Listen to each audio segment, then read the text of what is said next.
It's a beautiful spring morning in the quiet countryside of County Durham, in the northeast of England. On a hill overlooking the gorgeous countryside sits Pockerley Old Hall. The new hall was built in the late 1700s and it's now a bustling hub of a home. In the kitchen, the maid is making bread for the family. She doesn't need to follow a recipe. It's a job she has done every day since she came to work at the house as a teenager. Down at home farm, the farmer is preparing a field for the crop of Swedes that will be planted soon. It's now Victorian times, but farming is still back-breaking work.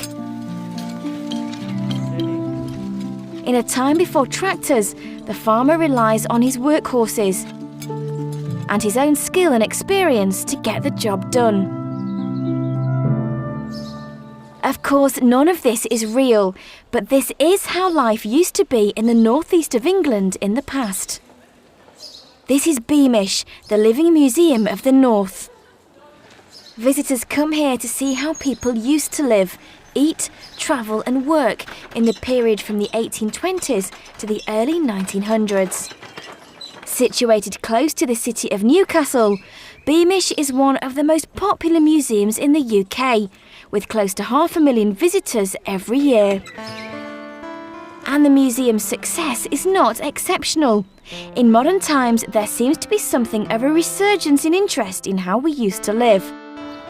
Living history museums and carefully preserved ancestral homes are increasingly popular destinations for people to visit. So why do we seem more interested in seeing how people used to live than how they live now? Why are we so interested in the past? It's our heritage, it's where we come from. I live in a really old city, I live in Edinburgh in Scotland, and the history's everywhere. You walk down every street and it's full of old buildings and you imagine who might have lived there, 100 years ago, who stood where you were standing now. I think some people probably might not have been interested in finding out about their past and their heritage, but then they might be drawn to it because they fall in love with a book or a movie or a TV show that they're really interested in, and that sort of triggers some interest. Nearly everyone agrees that we have a lot to learn from the past. But do they agree that in the modern age, it is still important to keep the old skills alive? Definitely. I believe so. I think we need a little bit of the past to mingle a little bit with our present. Too much of, I think if we got rid of it, then we would just lose who we are.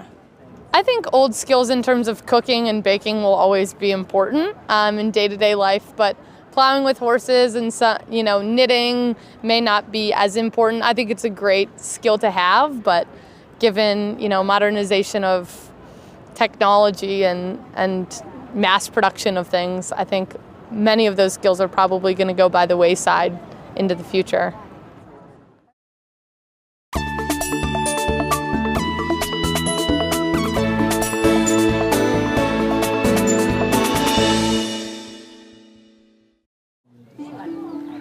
At the Beamish Museum, the staff work to provide their visitors with the most authentic historical experience possible. The museum opened in 1972, but work started on the collection long before that. In the late 1950s, the old customs and traditions of the Northeast were starting to die out as industry in the region declined. The communities that used to serve the collieries, shipyards and farms were disappearing, and with them the old way of life was being lost. A project started to collect things from the past. Anything and everything that used to be part of everyday life. The people of the region gave generously. Thousands and thousands of objects from kitchenware to steam engines. And these all became part of the recreation of the vanished communities at Beamish.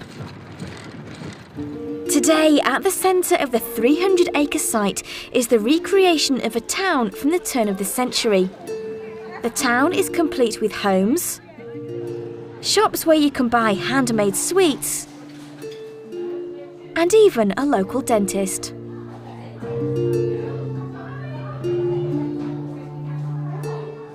Visitors travel around the site on beautifully restored trams. They can visit Pockley Old Hall to see how life was lived by the local landowner, his family and staff. And they can visit a colliery village from 1913 and see the cramped workers' terraces where women used to bake bread in communal ovens behind their houses. They can also see the local school where the boys and girls were educated separately, and the tiny pit ponies who used to work down the mines.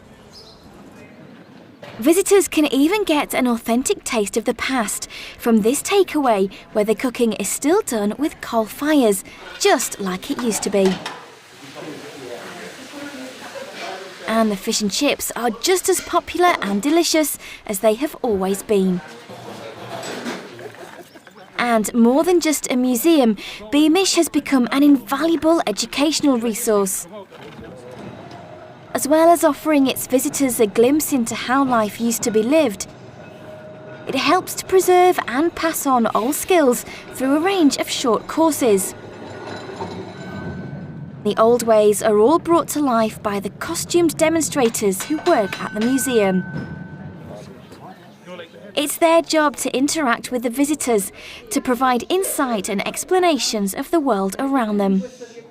Visitors range from primary school children to the elderly, and their reactions to the experience can be very different. Sonia works as a maid at Pockley Old Hall. So what do the older visitors find interesting when they come to see her in the kitchen?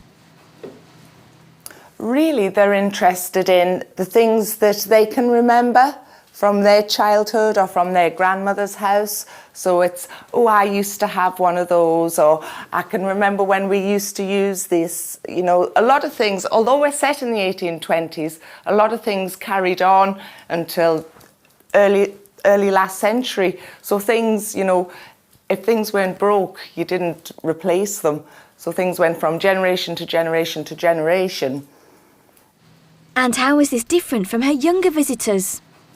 The children, when they come, they're absolutely amazed by the fire. A lot of them have never seen a real fire before. Some of them are actually quite reticent. They don't really want to go too near it because obviously they've been told, stay away from fire. Sonia learned her baking skills the traditional way. And after working at Beamish for many years, she is used to her life as an 1820s maid. And there are few things in the modern world that she couldn't live without. Well, the skills that I'm using today are skills that have been passed on from mother to daughter through generations. So I'm just doing what my mother used to do and what my grandmother used to do. I think I could pretty much live without everything that we take for granted today. But the one thing I think I couldn't really live without is international travel. The ability to move from one country to another with such ease, I think, is very underrated. The author L.P. Hartley once wrote that the past is a foreign country. They do things differently there. At the Beamish Museum, they make visiting this foreign country as enjoyable as possible. But they also help to keep it easily accessible to every generation.